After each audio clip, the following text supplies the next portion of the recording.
they're conservative, they're Republican, but nobody in my family had ever run for office before. And I was always a very entrepreneurial young man. Started my first business when I was in middle school, started buying real estate when I was in high school, drove my parents nuts. Youngest of 4 kids. And when I got into my junior year in high school, I had all my high school credits at the end of my junior year. Been accepted to the U of I to major in accounting, and I was set. I was ready to go on to business. And my school board said, no, you got to stay here for your senior year and take PE. I said, you got to be kidding me. And they said, oh no, we get $8,400 from the state of Illinois for your butt to be in our school. And we don't want to give up that money. I said, wait a minute, who was the school board? Well, of course, I got a lesson in politics. Peoria at the time was the 5th largest school system, 38 schools, 16,000 kids. I didn't know who the 7th school board member was, but I found out. I called them all, I met with them. Make a very long story short, they one by one shut me down. They want the money. So I showed up at their school board meeting with a check from me to the school district for $8,400. I said, I'm buying my way out.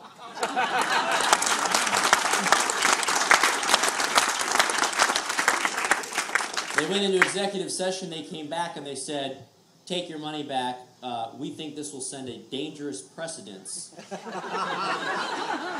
We're not going to allow you to do this. You still have to stay here your senior year. I said, wait a minute. Kid gets done 4 years and 3 years and pays you for the 4th? That sounds like a good deal. So that's what led me to want to get into government. I said, who are these people? And I went to go vote for the very first time as an 18-year-old senior. And there was nobody running against the incumbent school board members. And I thought, I'm going to go recruit someone. I got to find out what it takes to be a school board member, and I'm going to go find me a candidate to get behind him.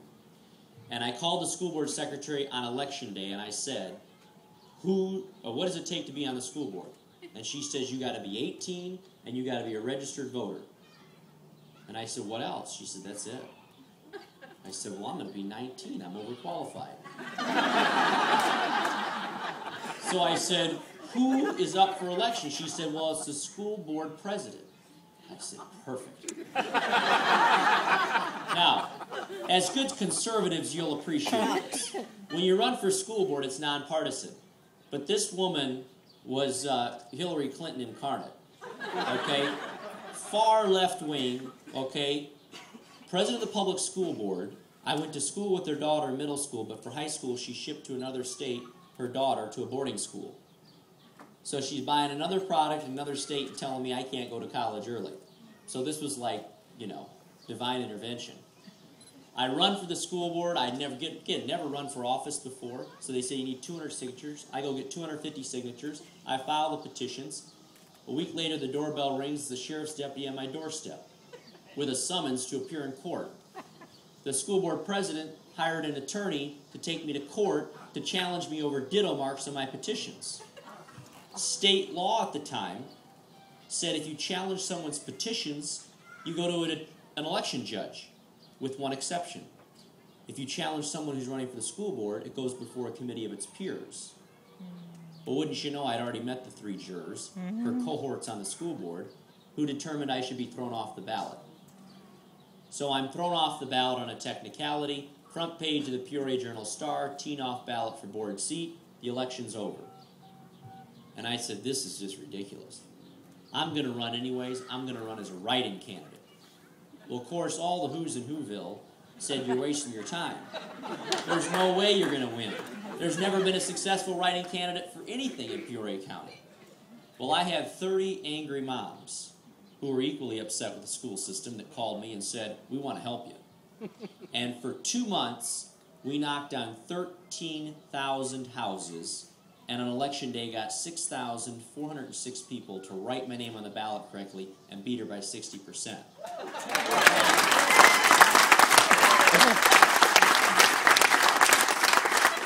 Now, the reason I tell you that story is because some people look at me and go, oh my gosh, this guy must have been a political science major, his dad must have been a politician, his grandfather must have been, couldn't be further from the truth. Got my degree in finance from Bradley University, continued serving on the school board, started my own small business, and then a guy named Rob Blagojevich became our governor. What was the first order of business? I know this sounds like deja vu because it's happening at the federal level.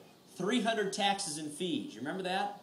We're going to solve our problem. We're going to jack up the rate on truckers. We're going to jack up the rate on barbers. We're going to stick it to all these corporations that aren't paying their fair share.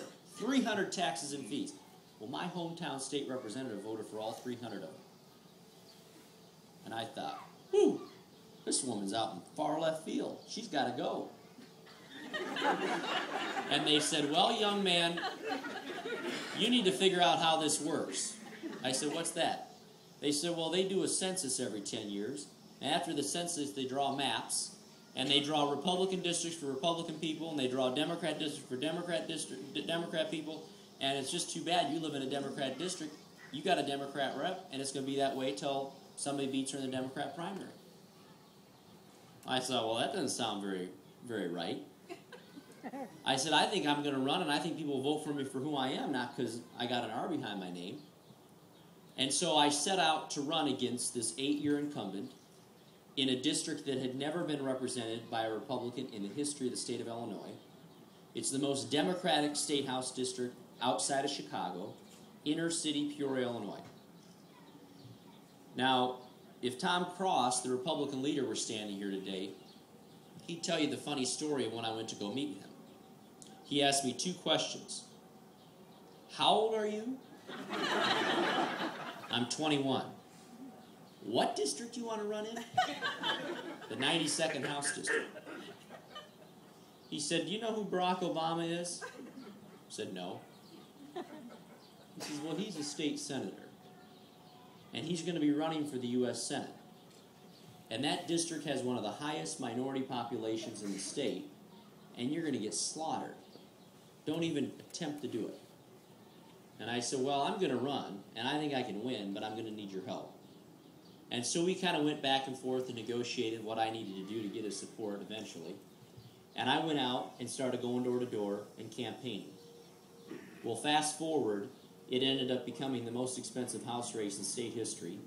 Mike Madigan spent $980,000 on this incumbent Democrat. And in the year Barack Obama was elected to the U.S. Senate, I won that state house district, 40,000 votes cast, and I won by 235 votes.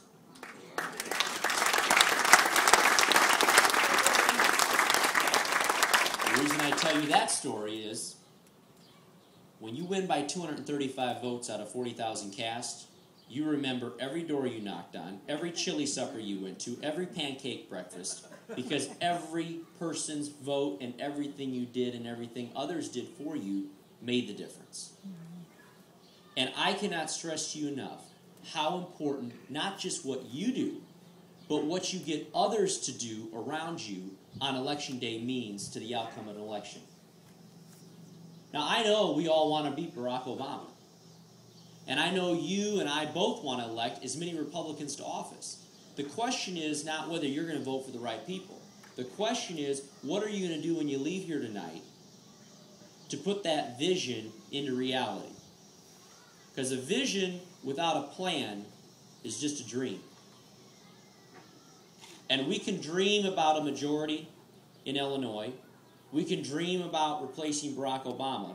But if we don't put a strategy in place and a plan, and we're not willing to work to see it to come to fruition, it'll just be a dream. Served in the State House for 2 cycles, and then my congressman, Ray LaHood, as you know, retired. And I set off on a race for the primary. I had a 3-way race for the primary, and then I had a general election fight, and the rest is history. I was elected to Congress, showed up, and I figured out real quick, it's not fun serving in the minority. And figured out real quick that Barack Obama was Rod Blagojevich with better hair. And I figured out real quick that as scary it is for me to have my constituents, my donors, and my supporters calling me and saying, you know what, Aaron, we think you're doing a great job. My spouse and I, we're going to keep contributing to you, but we can't vote for you anymore because we're moving to Florida or we're moving to Texas.